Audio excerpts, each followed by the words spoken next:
જય માતાજી.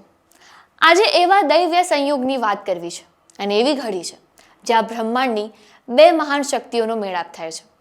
એક તરફ શક્તિનું તપ છે તો બીજી તરફ પરમાત્માની મર્યાદા છે. ચૈત્ર માસની આ નવરાત્રિનો બીજો દિવસ એટલે માં બ્રહ્મચારિણીની ઉપાસનાનો દિવસ.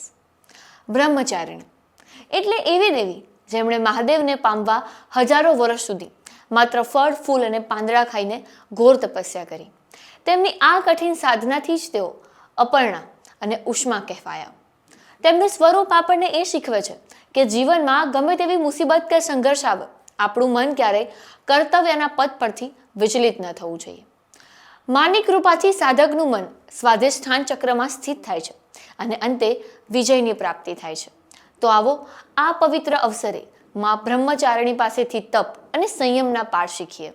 માં બ્રહ્મચારિણી આપ સૌના જીવનમાં ધૈર્ય, જ્ઞાન અને વિજય પ્રદાન કરે એવી હાર્દિક શુભકામનાઓ. જય માતાજી. તમારું શું મંતવ્ય છે આ વિશે કોમેન્ટ બોક્સમાં જરૂરથી જણાવજો અને આવી જ અપડેટ માટે લલકાર ન્યૂઝને લાઇક, શેર અને ફોલો જરૂરથી કરજો.